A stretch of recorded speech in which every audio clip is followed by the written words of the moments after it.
Okay, so let's dive into this. I want you to imagine something for a minute. You're a farmer, turn of the century, and you're heading west. You've got this just insatiable hunger for land. Hmm. So you find it, you settle in this gorgeous, lush valley in California, and it all sounds like, the classic American pioneer story, manifest destiny, the whole deal. Right. Building a homestead, taming the wilderness. We've Ugh. heard this story 100 times. Exactly. But then, this is where it gets weird. Your father dies back east, and instead of just, grieving or building a memorial, you decide. And you decide completely, with absolutely no irony, that your father's spirit has moved into a giant oak tree in your front yard.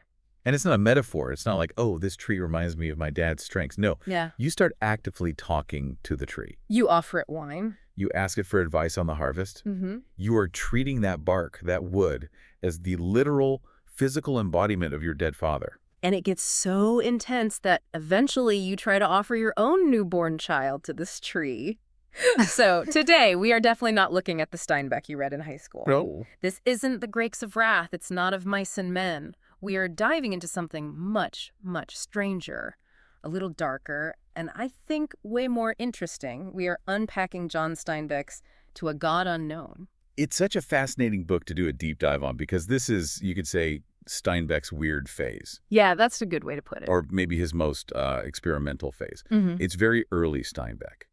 And it is just incredibly dense with mysticism. It's not really about the social economics or the labor disputes he's famous for. It's more about this clash of cosmic forces. What forces are we talking about? Well, you're looking at the direct collision between traditional, rigid Christianity, the religion the settlers brought with them, and something much older, something ancient, a raw, earthy paganism that feels like it's seeping right out of the California soil itself. And right in the middle of that storm is our protagonist, Joseph Wayne. So our mission today, I think, is to try and figure out who or maybe what this guy actually is. Is he some kind of holy man who's tuned into the secret connection between humanity and nature?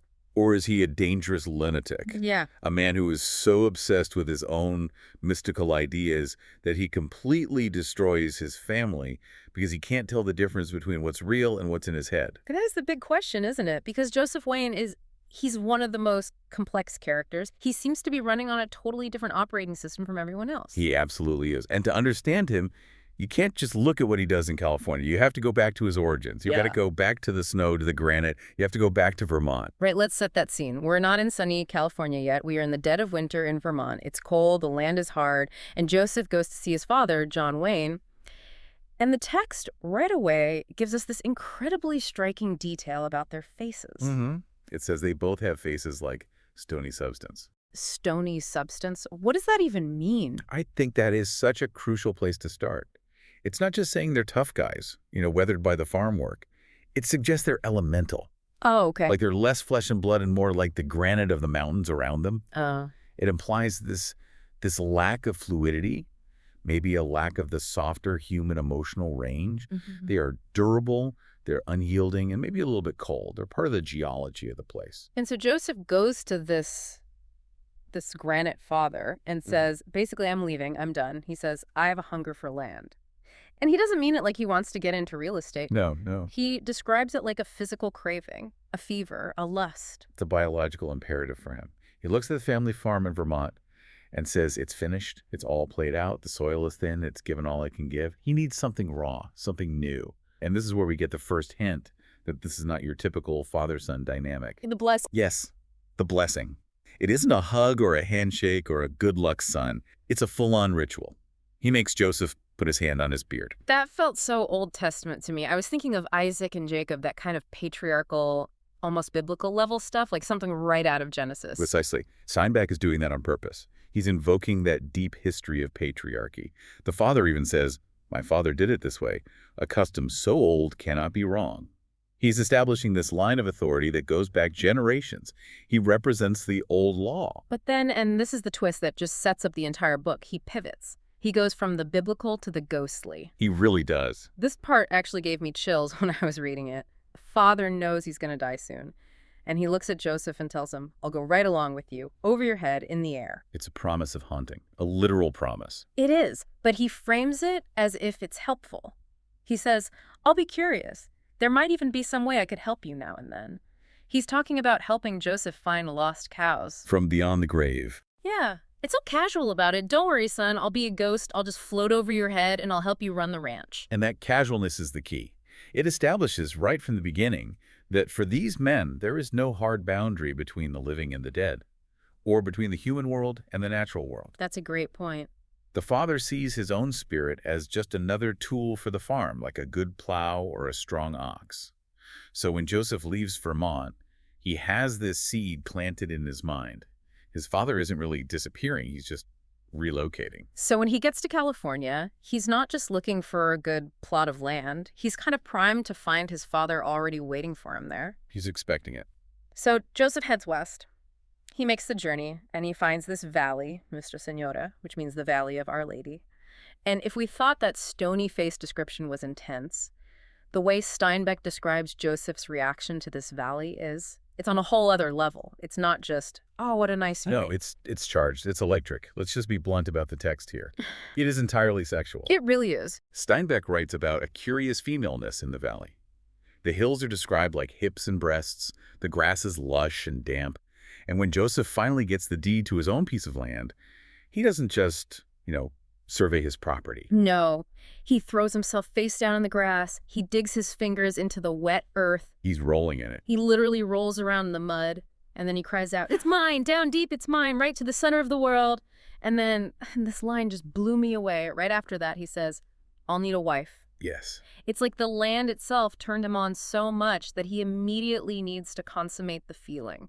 You've just hit on the absolute central psychological mechanism of Joseph Wayne. He calls the land his wife before he's even met a human woman to marry. This is a concept that scholars call hieros gamos. Oh, okay. It means sacred marriage. In a lot of ancient pagan mythologies, you have this idea of the sky father marrying the earth mother to create all of life. Joseph is, unconsciously or not, positioning himself as that sky father. He wants to be the progenitor. The father of the valley. Exactly. He wants his own fertility, his own virility, to merge with the land's fertility. So he's not just a farmer trying to grow crops. He's a patriarch trying to breed with the dirt. In a sense, yes. He wants total increase, as he calls it. More crops, more cattle, more children. It's this obsession with biological abundance. He feels that his own life force feeds the land, and in return, the land's abundance will feed him. It's a symbiotic, almost parasitic relationship he's setting up. Okay, so he builds his house, and he very deliberately builds it right under this massive ancient oak tree. This is not an accident. And then the letter arrives. His brother Burton writes from back east, their father has passed away. And this is the moment. Look at Joseph's reaction. Or, more importantly, look at what he doesn't do. Right. He doesn't cry. He doesn't mourn, not in any way we would recognize. He doesn't go inside and sit in the dark. You walk straight out to that oak tree. He looks up at the branches and he says, "I'm glad you've come, sir." That's it. That's the moment the train officially leaves the tracks of a normal pioneer story and just heads straight into this land of mystical heresy. He transfers his father's soul directly into that tree. He does. And notice the formality of it. "I'm glad you've come, sir." He's still showing that patriarchal respect. Yeah. He then kisses the bark of the tree.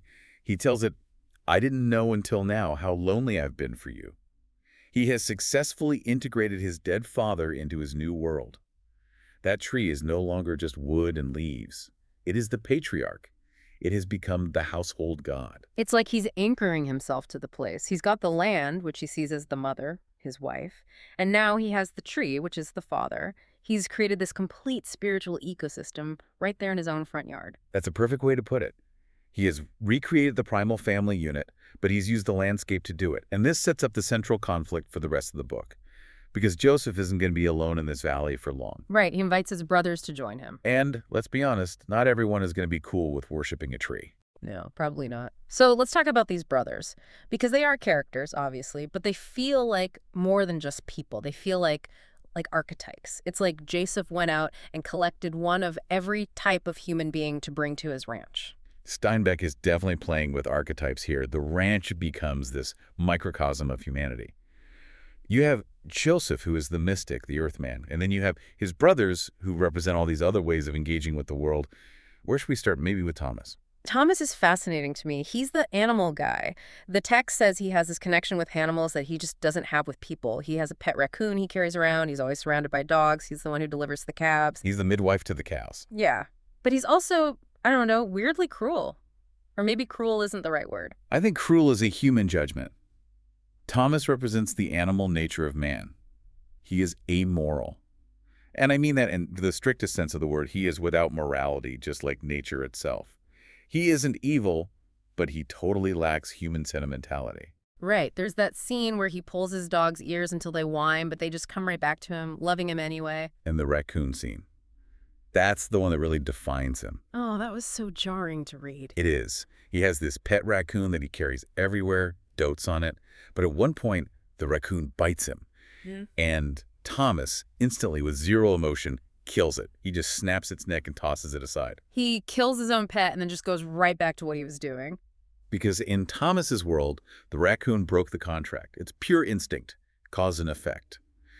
The animal bit, so the animal dies. He understands the cycle of life and death perfectly, but he sees it from the inside, the way an animal would.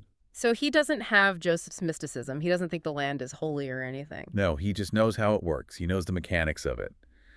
But he seems to be the only one of the brothers who really gets Joseph on some level. Even if he thinks Joseph is crazy, he accepts it. Why do you think that is? Because animals accept things as they are. Thomas is essentially an animal in a human body. He senses that Joseph is the leader of the pack, so he follows him. He trusts Joseph's instincts because they're similar to his own, just elevated to a spiritual level. Okay, so from the animal man, we go to the complete opposite end of the spectrum. We have Burton. Burton, yeah. The ultimate buzzkill, the antagonist. Every party needs a pooper, and that's Burton. Well, hang on. If you look at it from Burton's perspective, he's the only sane person on the entire ranch. I guess is fair.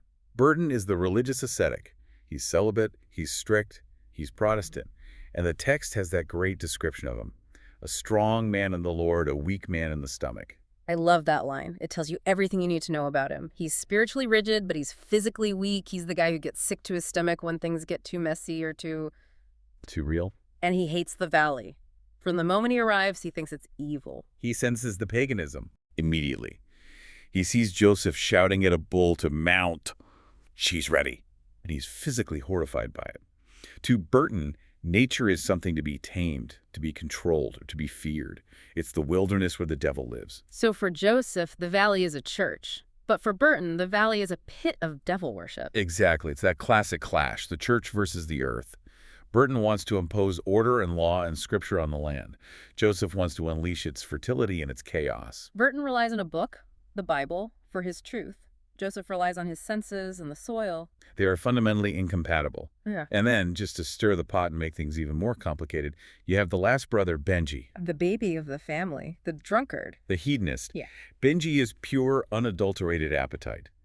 He's a bit like Thomas in that he just follows his base instincts, but he has none of Thomas's discipline or connection to nature's cycles. He just wants to drink and sing and seduce women. He's the chaos agent. He is. The family protects him because he's the baby, but he's a total liability. He just takes from the world and gives nothing back. So you have this powder keg of a household. You have the mystic, Joseph, the animal, Thomas, the ascetic, Burton, and the hedonist, Benji. And they're all living under the shadow of this father tree. And Joseph is the one trying to hold it all together. He sees the ranch not as 4 separate farms, but as one single organism. He is the brain. He is the head. He has his obsession with fertility, with making everything grow. He tells Burton at one point, I want the land to swarm with life. And he identifies with the breeding animals so closely, it makes Burton physically ill. It's like he's trying to synthesize all these different human energies into one big, thriving ecosystem with him right at the center. That's his goal. But while all this domestic drama is brewing, Joseph discovers something else out in the land. He's got the tree, which is tied to his personal history, his father. But then he finds something much, much older. He finds the green rock. This is where the story really moves from, a family drama into something mythological. It feels like a huge pivot point. It is. Joseph, Thomas, and their ranch hand, a vaquero named Juanito, ride up to the ridge into the pine forest. And the atmosphere just changes completely here.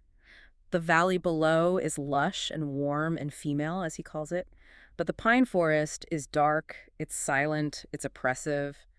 The text says something like, birds took no pleasure in the pines. It feels dangerous. It evokes that idea of the sublime in nature beauty that is also terrifying. And they Mhm. find this glade, and in the middle of it is this massive moss-covered rock. There's a little cave at its base, a spring bubbling up. And this is such a great mysterious image. A single black bull is just standing there watching them. It feels like the setup for a horror movie or some kind of fantasy novel. And Thomas, the animal man, he's terrified. He wants to get out of there. He says, let's go. He senses something predatory. But Joseph is the opposite. He's entranced. He looks at it, he says, this is holy. He just recognizes it instantly. He does. And that's when Juanito, the ranch hand, reveals the secret history of the place. He tells them his mother, who is Indian, used to bring him there. It's an ancient holy site. Juanito calls the rock the center of the world. That phrase, center of the world, that really hit me because that is the exact same thing Joseph said about his own land when he first got there.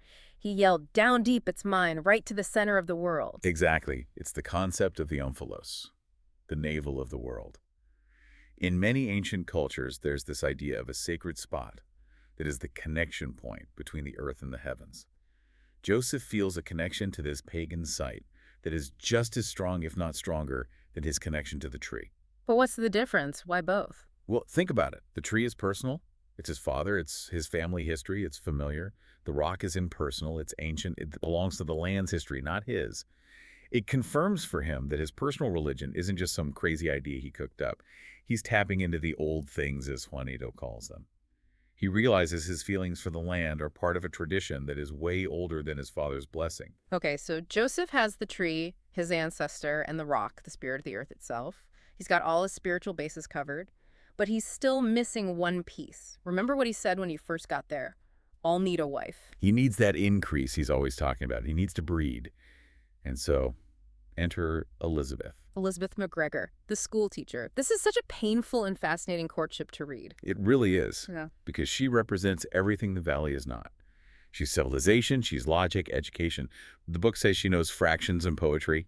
She's the total opposite of the raw, untamed earthiness of Joseph. It's such a strange pairing. He's so blunt and primal, and she's trying to use her intellect like a shield against him. He'll come to visit her at the schoolhouse, and he just stares at her. He even tells her, I don't know how to fence. Meaning he doesn't know how to do the social dance, the witty banter. He's completely guileless. And you can see Elizabeth is just torn. She oscillates between thinking he's a simpleton, a bumpkin, and being absolutely mesmerized by this intense, overwhelming masculinity. She's afraid of him, but she's also fascinated by him. Deeply. And so she creates a fantasy of him in her own head to make him safe. She wants him to be a romantic hero from a book, but he's not. He's a force of nature. They do eventually get married, but the actual wedding ceremony in Monterey is kind of a footnote.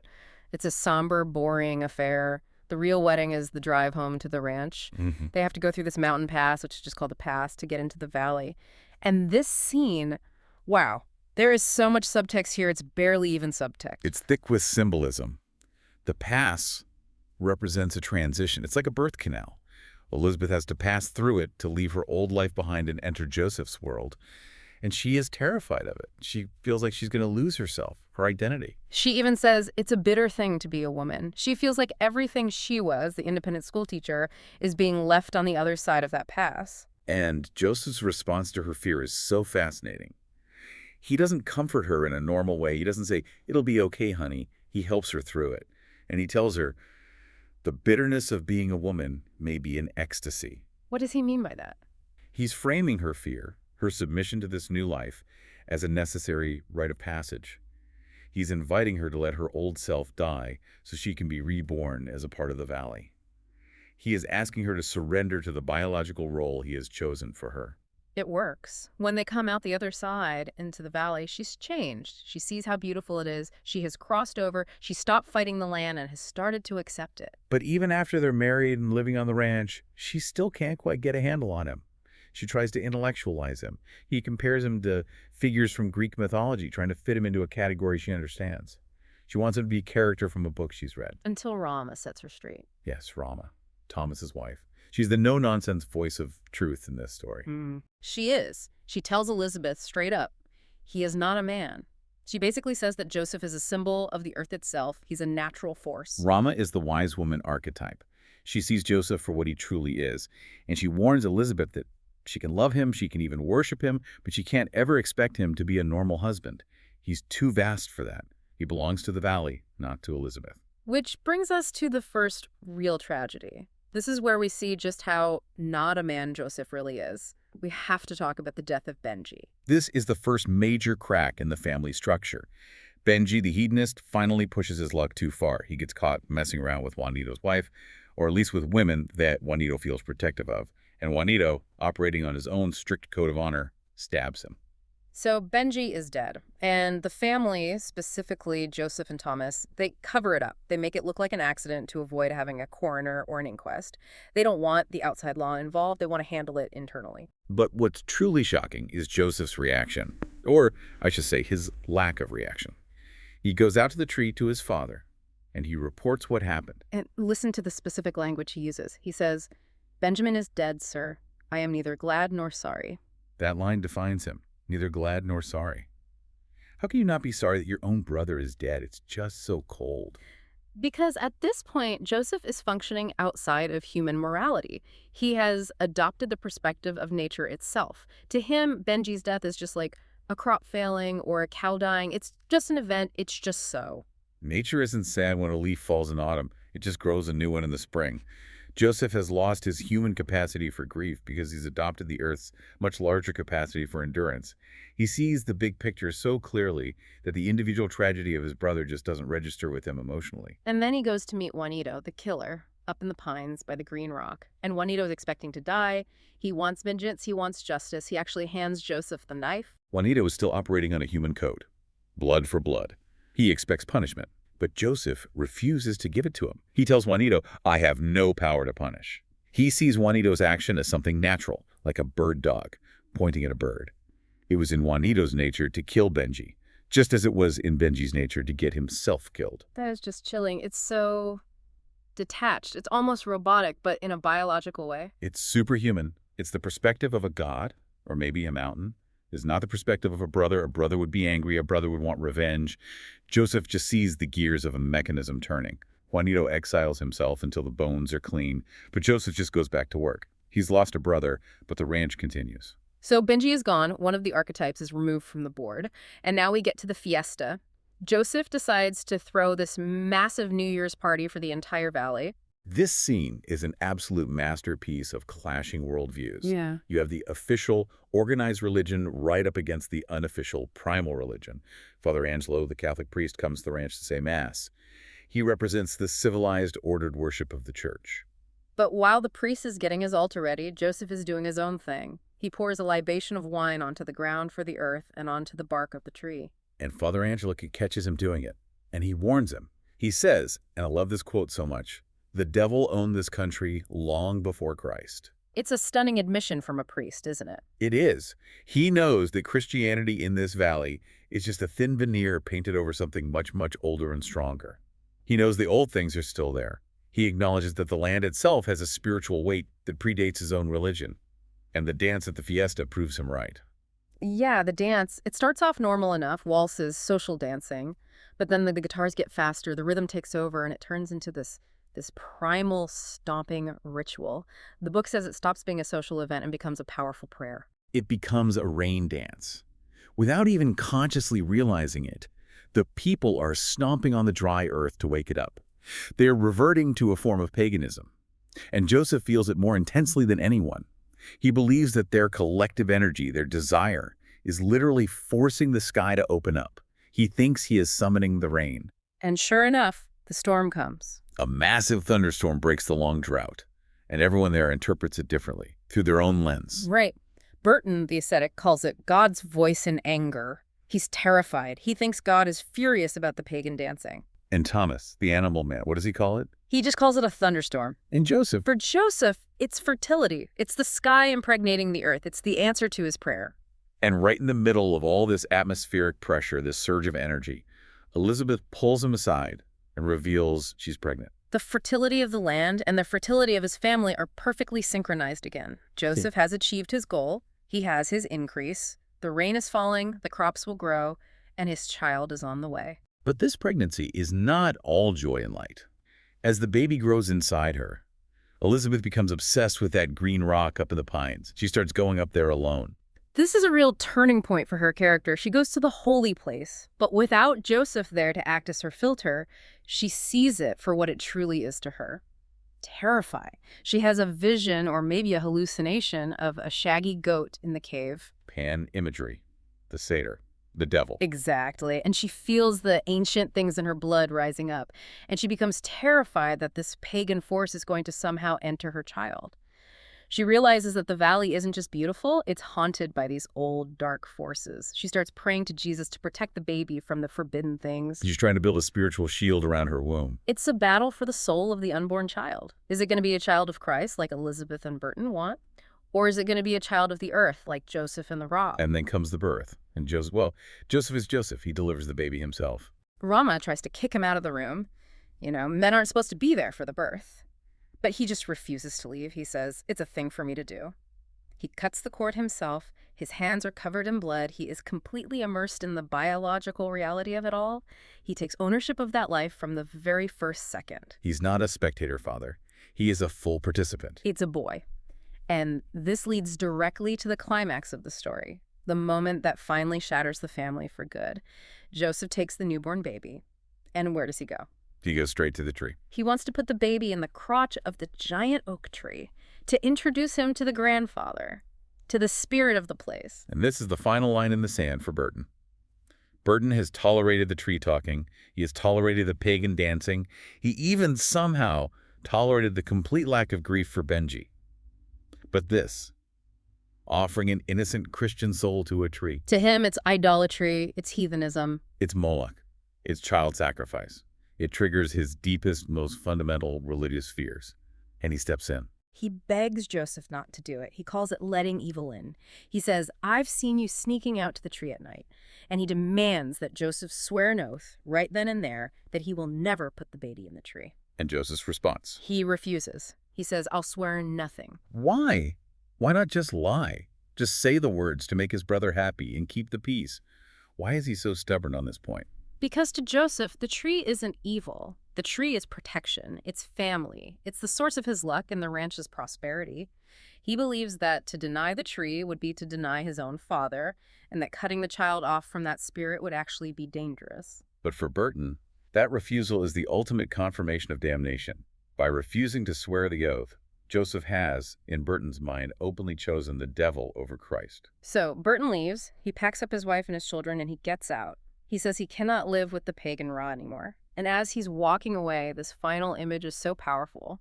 He looks back at the ranch house one last time. What does he see? He sees Joseph standing there, holding the baby inside the crotch of the oak tree. The gnarled old limbs of the tree are curving around the child, almost like arms. That's the final image of the family unit, completely broken. Benji is dead. Burton is gone. All that's left is Thomas the animal and Joseph the earth. It's a powerful and a really tragic ending to this section of the story. The family has completely disintegrated because Joseph's worldview is just incompatible with normal human society. He has successfully integrated himself with the land, but he has severed all his ties with his brothers. He's become so expanded, so godlike in his connection to the earth, that he can no longer function as a regular brother or husband or man. He has won the valley, but he's lost his family. So what does this all mean in the end? Why does Steinbeck tell this story? Because it is definitely not a happy one. I think Steinbeck is exploring the true cost of belief. Joseph isn't a villain. He's genuinely trying to find a connection to the world that is deeper and more meaningful than the surface level. And he succeeds. But the price he pays for that connection is his own humanity. He loses the ability to grieve, to judge right and wrong, to feel fear in a normal way. He becomes like a rock or a tree. He's enduring, but he's also cold and inhuman. I think Steinbeck is asking us, what do you have to give up to truly feel like you belong to the earth?